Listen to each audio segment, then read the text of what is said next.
Hey guys, what is up? It is your friend, the NMEA here, back again with another Isaac breaking. Alright, Isaac breaking run. This is yet another episode, and I'm starting with Capricorn, which is an all stats up. One of the better ones, because it gives you 0.5 damage. Excuse me, I'm like actively doing many things right now.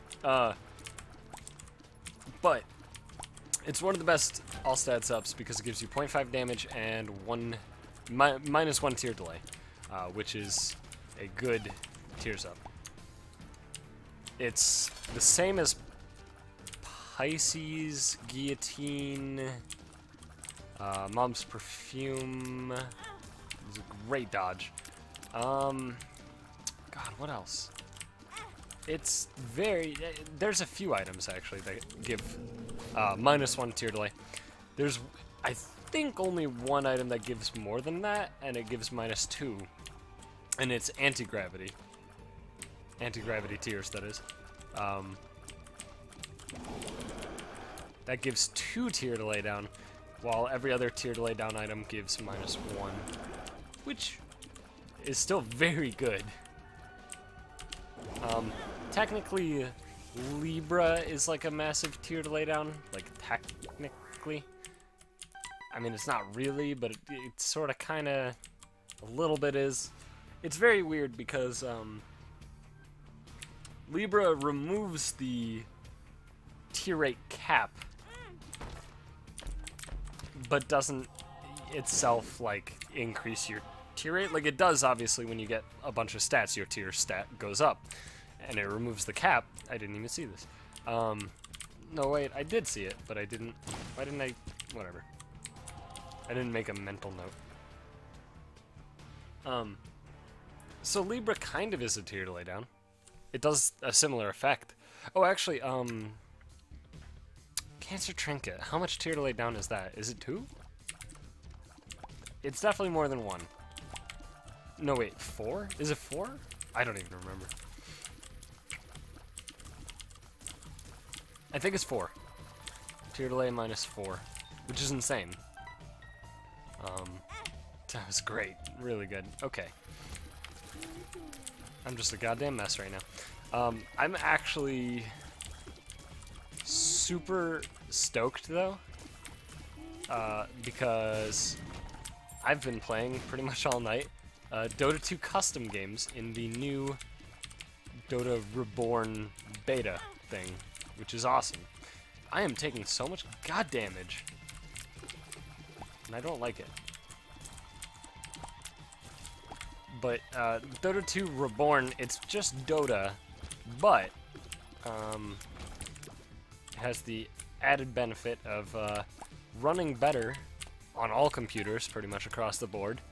I mean, it's a new client in general, including UI and everything else, and it has very, very, very good inherent custom game support, which Dota 2 did not have until this, so that's awesome.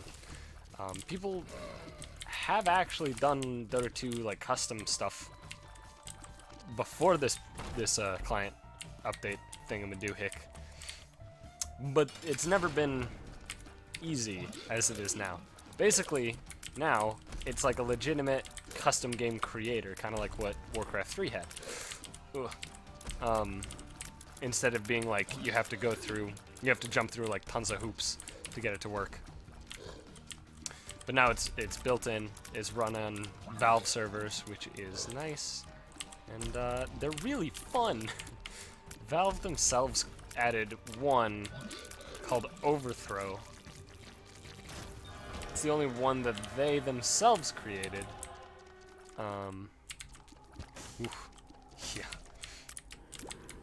But then there's a bunch of others created by, you know, members of the community. But Overthrow is super fun. It's up to 10 people, and it can be free-for-all, it can be teams of 2, it can be teams of 3. And it's basically deathmatch, except like a way cooler deathmatch, because there's like, you know, still Dota 2 I mean, it's still Dota 2. There's certain heroes that are disabled from it. Undying is the one that generally just pops in my head when I say that, because he would be broken. And you get passive experience and gold just by existing, and you get extra if you're in the center ring. And the cool thing about the center ring is that everybody has vision of it at all times. So there's, oh god, it's so fun actually. And by we I mean, you know, me and like 12 other people or something, who all play Dota together. Not obviously at the same time, because Dota, it's, you know, can only have 5 on a team. But we have a team speak of like a billion, and we've been playing custom games like all night, and holy fuck, it's so fun. And we were able to get, you know, full 10-man squads, if you will, of just us, which is awesome. I will say, in Overthrow, my favorite so far of the 3 modes that we did in it, I'm pretty easily 2v2, or 2v2, you know, 2v2 times 5. There's 5 teams of 2. That was by far the most fun, I'd say. The 3 was pretty fun. Damn it. The 3 was pretty fun, but not like insanely fun. The thing is, right, when you gather up a group of people who've been playing Dota for ages, and then you give them basically the same game, the same backbone of a game, with like a different objective or whatever, people kind of find the degenerate shit pretty quick. And then in the three 3-man teams that we did, my team won, and I was Zeus, we had Huskar, and Venomancer, and all 3 of those are fairly degenerate in that game mode, I have to say. Venomancer has Plague Wards, which are brutal to deal with in that game mode, because you never really want to like stop. It's not like a territory sort of thing. It's a lot more like fluid, you know? So it's not like you have your own side of the map. You have like very, very, very temporary zones. So the Plague Wards are super good because the enemy can't really deal with them. Because you have to, in order to deal with Plague Wards, because they don't get hit by spells and shit, you have to, you know, auto-attack them. And once they're level 4, even like a carry's gonna have to hit them like 3+ times. Whoops. Which is insane. So they're really good, and they obviously apply a shitload of damage over time in a more or less free-for-all mode. Zeus is pretty good, not in the complete free-for-all. I tried him, the first game we did was complete free-for-all, and I tried him there, and he was pretty bad, to be honest. And that's just because he's not tanky. I think the complete free-for-all mode is pretty much you want to be tanky, or have damage that's not tethered to your hero, if that makes sense. So Venomancer is probably the best at that. At not being tanky, but being good in the free-for-all. But I think Zeus in all of the team ones is very good. Just because he actually has, like, a front line to hide behind, you know? And then Huskar is just the best of everything in that game mode. He's absurd, actually. The hero is, like... So, I mean, he has the damage over time, right? The damage that's not tethered to his hero. I mean, it kind of is. He has to, like, actually, you know, get the first attack off, or the however many attacks off. But, you know, it's still not 100% tethered to his hero. Also, he's tanky, and he doesn't take magical damage, which is, like, 90% of the damage in that game mode, so it's kind of crazy.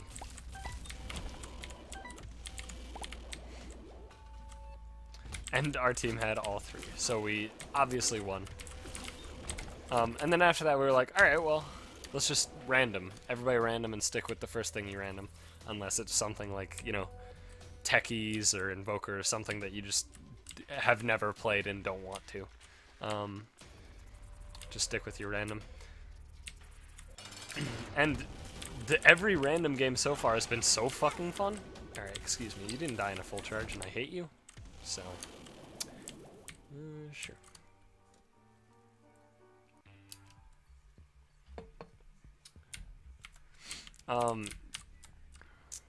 And yeah, since we started doing the fully random thing, it's been way less degenerate. You know, no like super unfair strats being pulled out or anything like that.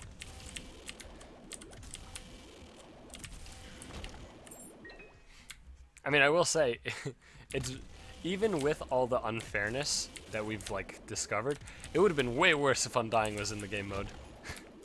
Holy god, Undying is just not a fair hero in a game mode like that. And if you don't know why, it's basically you steal strength as Undying, like that's your thing. You steal it in an AoE. It's not like a targeted thing.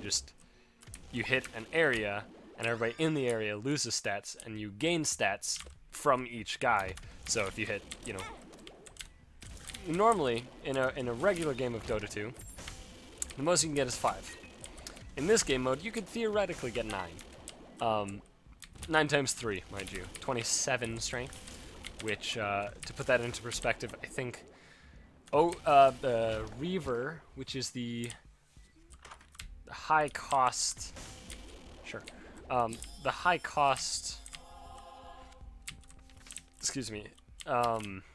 Strength item. I believe that gives 25, and that costs 3,000 gold. It's a lot of gold. It used to cost 3,200, and then they buffed it. But yeah, basically Undying would just not be fair. Also, Tombstone would be impossible to deal with because people wouldn't focus fire it, which it's already hard to deal with in 5v5 where there's some amount of coordination. But in a free-for-all, it would just exist the whole time and obliterate you. So I can't imagine Undying being healthy for that game mode, you know. So glad he's not in it. I'm really struggling to think of other heroes that are disabled in it, though.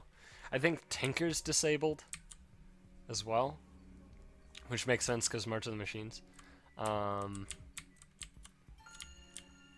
March of the Machines and Rearm together when the entire game centers around an area that's, you know, 2 times the size of a single March.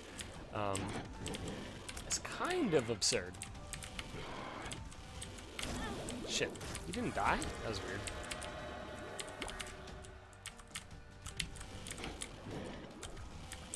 Alright, well, we got Crampy. Battle me. Lumpical does nothing with Brimstone. Dead Cat does a lot of shit. Cool. Let's go.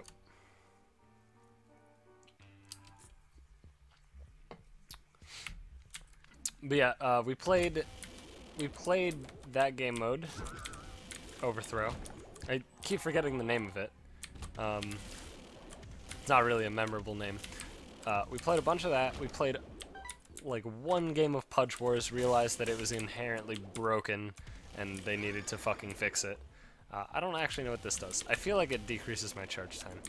I've done it before, and that was the feeling I got, and it seems to line up with this. Pudge Wars is like very broken right now. I'm sure it'd be fun if they fixed it, but the hook, like, you know, 90% of the time deals no damage, which is not how the game was created or intended. So that sucked. We played... What else did we play? Well, I didn't play it, but after I stopped to get food, people played Skillshot Wars, and I was watching it, and it looked so fucking fun. You basically... Skillshot Wars is pretty cool. You basically just have Meat Hook, Marana Arrow, Sunstrike, and Clockwork's Ultimate Hook. Everybody has them. They just have cooldowns, that's all you care about. Some numbers are shifted here and there. Your auto attacks are all the same, and it's melee and very slow. And you basically have to kill the other guys. Let's just go, I guess. I have a Fool card if I want to get back. Get back, get back, get back to where you always belong. I think that's the lyrics. It's a Beatles song. Beatles had quite a number of. I think it worked. I think those pedestals are still there. They had quite a number of very, very good songs, as you may or may not know. My favorite of which is very easily Come Together. Oh god, yes. Come Together is just such a good song. I don't know. I'm not like a huge Beatles fan, but whenever Come Together comes on, I'm like, hell yeah.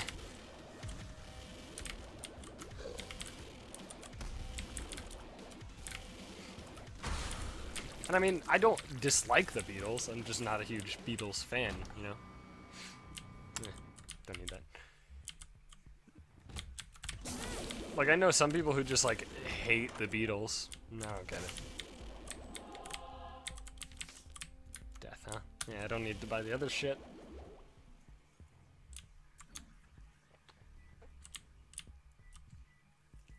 Okay. Ugh. Ugh. Sorry.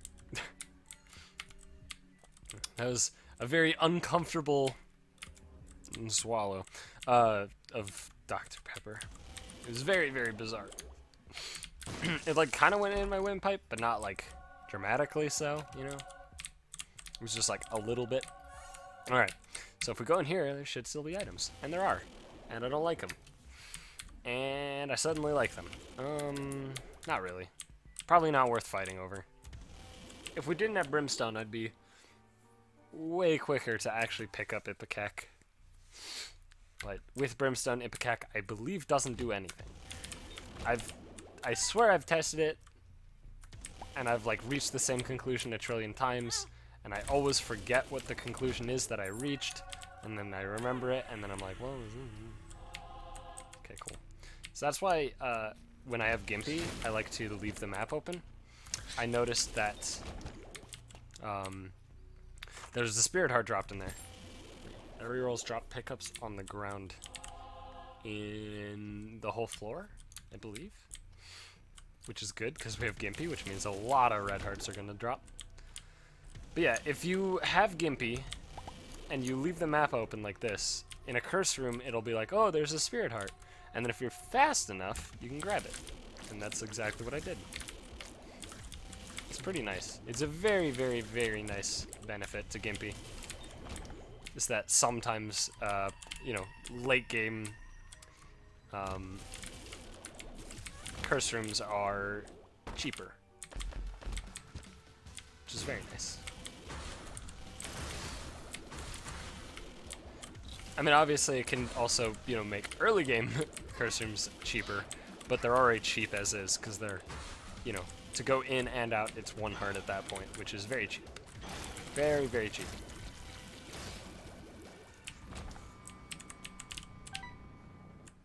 Okay. No tinted rocks.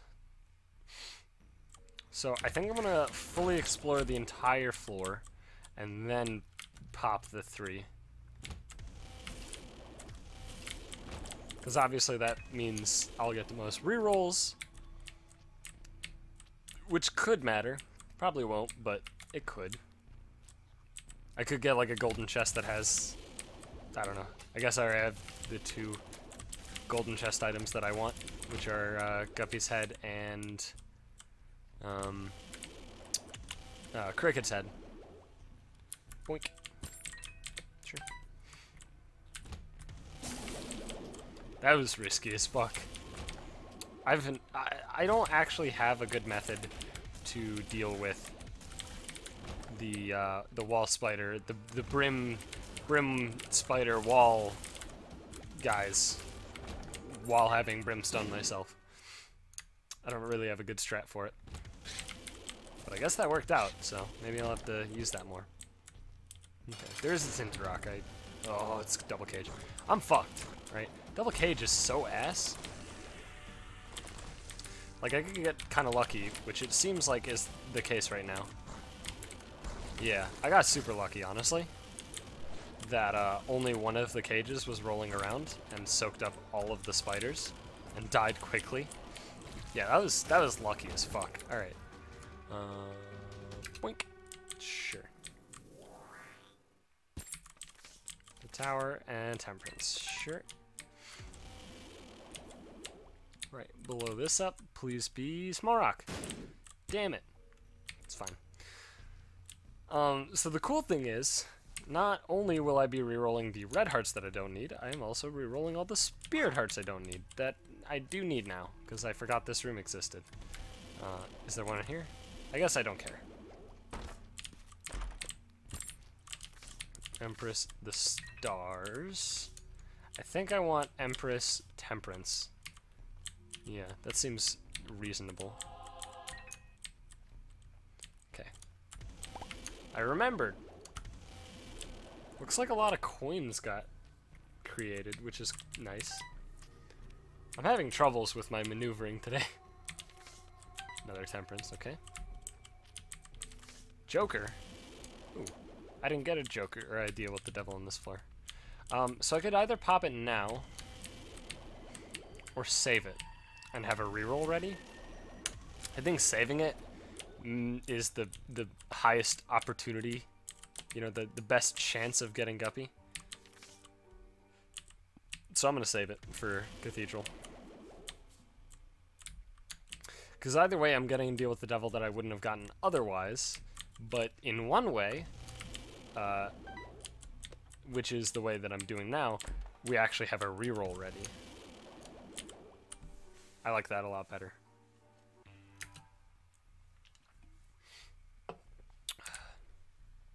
So, basically, I'm just gonna hold this shit and hope it works out. And it should. I don't know if I'm gonna get Guppy, but at the very least, we'll get some. A little some. I mean, I guess technically, we're not guaranteed anything. It could just be triple red chest, no items. That has definitely happened before. I could also just get Guppy before then, which would be even better if you ask me.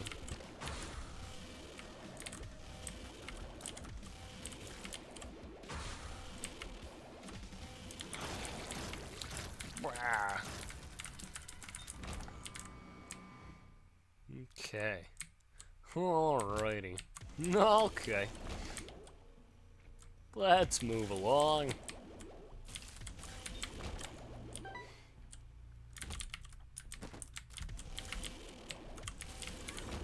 Easy enough. Okay. And obviously gonna open every golden chest.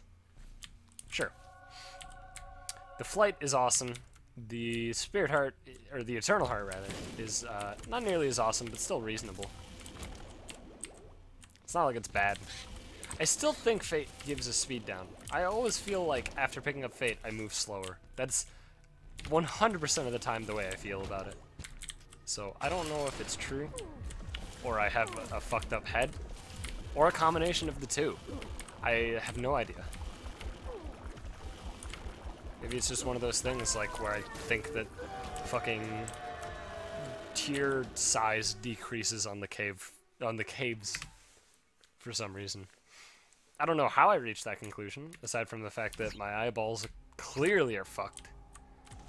I don't actually need you. Alright.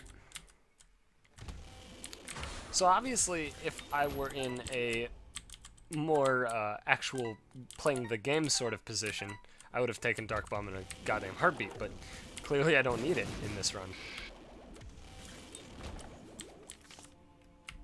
However, unfortunately, it rerolled into something that is pretty much as equally useless.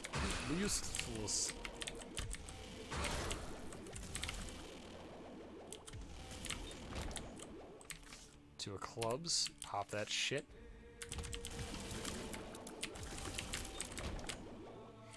Alright. Yeah.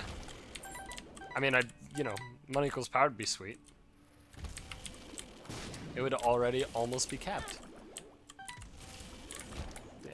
it hasn't changed. Thank you, Humbling Bundle, for making that the case.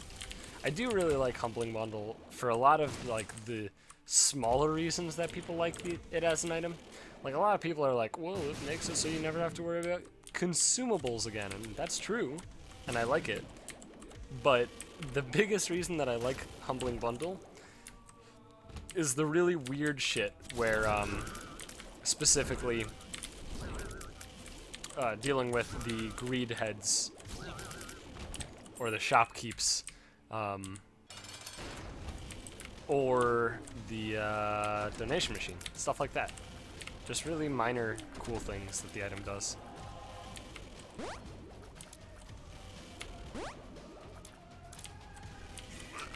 I generally like, you know, very specific things that are weird a lot more than the general good stuff.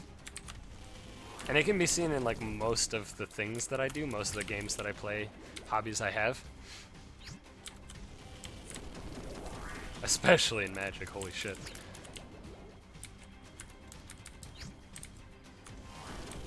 In Magic, it's like, alright, is there a cool combo deck in this format?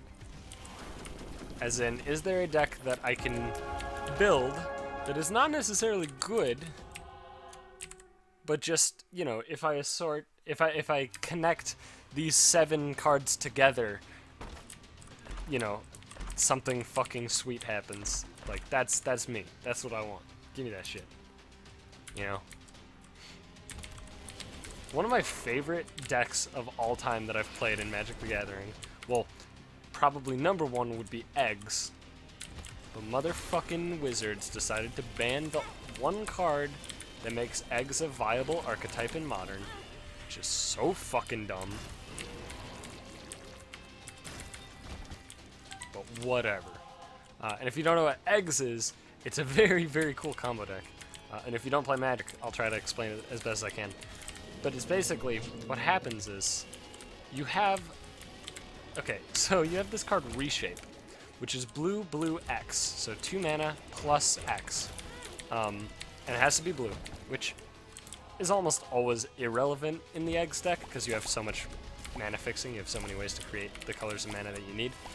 But it's a very good card, and what it does is it allows you to, as an additional cost to cast it, you sacrifice an artifact you control, and the effect is you search your library for an artifact card with converted mana cost X or less, and X, of course, being the amount that you paid into it. Sure. And you put it straight onto the battlefield. You know, you find it and you put it into play. That's how that card works. And normally it's a very fair card because, you know, oh, I want this 4-cost artifact. I will pay 6 mana for it, right? That's pretty. That's about as fair as you can get with tutors in Magic. However, there's a specific card that makes it unfair called Lotus Bloom, which is, it was in the Time Spiral set. And if you know anything about Time Spiral, you know that Time Spiral doesn't obey the rules, and it did a lot of crazy shit, which was awesome. One of the things it did was something called Suspend, where instead of casting the card, you pay the suspend cost, and you remove it from the game with a number of time counters on it equal to the number, you know, of suspend. So suspend 4 time counters. And every upkeep, beginning of your turn, you remove one of the counters. When the last one's removed, the card is cast. I think always it has to be cast if there's legal targets. Yeah, Cascade is the may, Suspend is the mandatory. Okay. And so, it's pretty cool, and it makes a lot of cards that are very unique. Specifically, what it did was they brought back the Power 9, which are the 9, you know, quote, most powerful cards in Magic. They're not all on the same power level, obviously. You might have heard of one, it's called Black Lotus. But they're, oh god, I forgot I had this. but they're very, very good cards, and they essentially recreated the Power 9 with Suspend.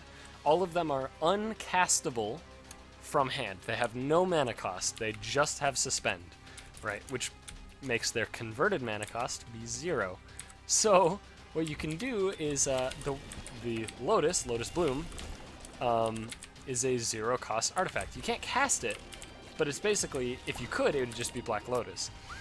So what you do is you use Reshape for 2 mana, just 2 mana, you just put 2 into it, so you're looking for an artifact with CMC 0 or less. You find Lotus Bloom and you put it into play. So you're paying 2 mana to get 3 mana, basically. And the card Second Sunrise returns basically all permanents that went to the graveyard on the turn that it's cast to play. Now, what you do is you reshape, sacrifice, whatever artifact, it's irrelevant. Let's say, like, your artifact land. You sack it, right? It dies. You find Lotus Bloom. Also, Second Sunrise costs 3 mana, which is very important. So, get your, 2 mana, sacrifice your, land, get Lotus Bloom, sack it for 3 mana, cast Second Sunrise, and now you have 0 mana floating in your pool, right?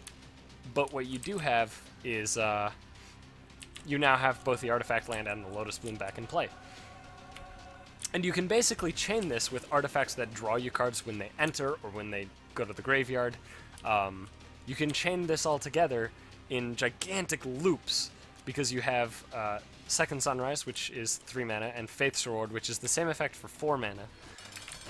You do this in loops to essentially draw your deck or draw into your win condition, which people have, gone back and forth about win conditions for a long time, at least when the deck was legal.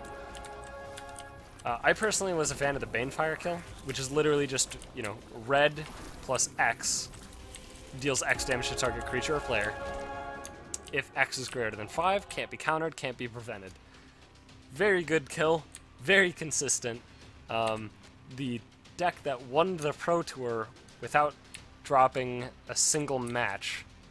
I think it definitely dropped games. I think in the Grand Finals it dropped 1 game? I don't quite remember. That deck's win condition was Pyrite Spellbomb, which is just a 1 mana artifact. You can pay red, sacrifice it, deal 2 damage to target creature or player, and there's a very, very obnoxious, time-consuming loop that you would use with it and one of the, Faith's Reward or Second Sunrise, along with this card Conjurer's Bauble, which puts cards from your graveyard back into your library. Very, very obnoxious and time-consuming loop. And then your opponent dies because they take 2 damage until they die. I hated that version. I really did. But basically, the reason that I love a deck like that is because it has so many moving parts. Every card in the deck mattered for the combo. You never, there were times where you had to just, go for it and hope that you would draw a Faith's Reward or a Second Sunrise, right? Those times existed, but most of the time, there was really not a dead draw. The deck, it's oh, I'm drawing cards. This is good. This helps me combo, right? Very cool. Very cool deck. And then Second Sunrise got banned. Faith's Reward is still around, as is this card Open the Vaults, which accomplishes a similar goal, but it's a lot more expensive. And technically, it operates slightly differently, but it accomplishes more or less the same goal as far as the combo is concerned, and it costs 6 mana. And those are legal, that and Faith's Reward, but it's not good. It's much slower and much more inconsistent as a deck, which makes it boring. But, right, the way that this conversation started, I love really convoluted combo decks. My second favorite deck I've ever played was in Standard. I played a Necrotic Ooze combo deck, which was awesome. And you know what? It was so awesome, I'm going to pull up some of the cards from it and show you. I know I've never done this before, but how about this? Necrotic Ooze. How about we... How do I want to show this? Here, I'll just drag it onto the screen. That'll do. So this is Necrotic Ooze. Card is sweet. It has all activated abilities of all creatures in all graveyards, which is awesome. And then you have Civilized Scholar, who draws a card and discards a card. Taps to do it. And if a creature's discarded, then you untap him. And transform him into this. However, Necrotic Ooze can't transform. It doesn't have a backside. Like, that's how the transform cards work, is that transforming is literally physically flipping it over. Like, this is the backside of the card instead of a card back. But what you do is you just, you know, with Necrotic Ooze, this guy's in your graveyard, you use Necrotic Ooze, tap, draw a card, discard a creature, Ooze untaps, continue that until you have the creatures in your graveyard that you want, and then you Grimgrin. Grimgrin. Here we go. Grimgrin, Corpseborn. You can sacrifice another creature to untap and put a +1/+1 counter on him. So, what this allows you to do... God, I don't even remember what the win con was. I know you attacked with a gigantic Necrotic Ooze. Oh, that's right. Okay, yeah. And then we have... oh, God, shit. What was the guy's name? He's a vampire. He was in Innistrad. Let's go Innistrad. Scans only. He's black, which is white, blue, black. Oh, no, I don't think I went too far, actually. Oh, Heartless Summoning was also in the deck. Sweet card. Your creatures are smaller, but they cost 2 less. I don't think I overshot. Is he? Oh, he is. Okay. Bloodline Keeper. Here we go. He taps to put a 2/2 vampire into play. So once you have Grimgrin and Bloodline Keeper in your graveyard, which is easy to accomplish when every single, you know, you can just keep looping this tap, draw a card, discard a creature, untap sequence. You can just keep looping that. And you can also throw away creatures that you already have on the table once Grimgrin's in the graveyard to untap Necrotic Ooze in case you completely whiff and don't get creatures. But once you have Grimgrin and Bloodline Keeper in the graveyard, your Necrotic Ooze taps to add a 2/2 to the board, and then you sacrifice it to untap Necrotic Ooze and put a +1/+1 counter on it. Crazy deck, one of my favorites of all time. It was so fun. It was so fun. This standard was the best. Scar's Innistrad standard was the greatest. Anyway, thanks for watching. I know that was probably the biggest tangent I've ever gone on, but it was super awesome. And I love Magic. But thanks for watching. I'll see you guys in the next one.